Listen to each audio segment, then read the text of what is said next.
Cinderella కథొక గ్రామంలో Cinderella అనే మృదువైన మనసున్న అమ్మాయి ఉండేది. ఆమె తల్లి చిన్నపాటి సమయంలో చనిపోయింది. తండ్రి మరో పెళ్లి చేసుకున్నాడు. అయితే ఆమె మాతృమాత శిల మరియు ఇద్దరు సవతి సోదరీమణులు ఆమెను బాధిస్తూ ఉండేవారు.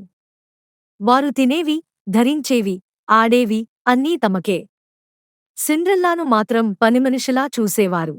రోజు మొత్తం ఆమె ఇంటి పనులు చేస్తూ పొగతో నిండిన వంటగదిలోనే ఉండాల్సి వచ్చేది. అందుకే ఆమెను సిండ్రెల్లా అని పిలిచేవారు, ఎందుకంటే ఆమె ముఖం ఎప్పుడూ సిండ్రుతో నిండిపోయి ఉండేది. ఒకరోజు రాజు తన కుమారునికి పెళ్లి చేసేందుకు వధువులను ఎంపిక చేసేందుకు రాజభవనంలో ఓ గ్రాండ్ బాల్, నృత్యోత్సవం ఏర్పాటు చేశాడు.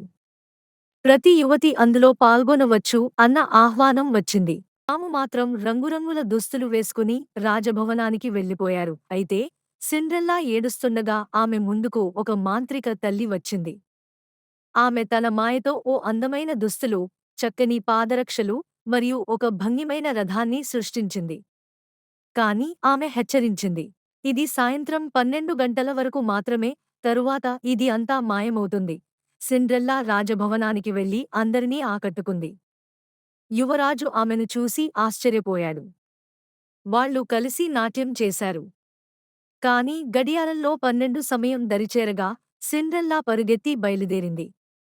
కాని ఆమె ఒక చెక్కిపాదరక్షను అక్కడే విడిచిపోయింది. ఆ బూటును తీసుకున్న యువరాజు దానిని జతపరచగలిగే యువతిని వెతుకుతూ ప్రతి ఇంటిని సందర్శిస్తాడు. చివరికి యువరాజు సిండ్రెల్లా ఇంటికి వస్తాడు. ఆమె సహోదరులు ఆ బూటును ధరించడానికి ప్రయత్నించగా అది సరిపడదు. చివరికి సిండ్రెల్లా దాన్ని ధరించగలదు. అప్పుడు యువరాజు ఆమెను తన రాజమహలానికి తీసుకెళ్తాడు. ఇద్దరూ పెళ్లి చేసుకుని ఆనందంగా జీవించేస్తారు. సిండ్రెల్లా తన మంచితనంతో, సహనంతో, మాయాజాల సహాయంతో చివరకు రాజకుమార్తె అవుతుంది.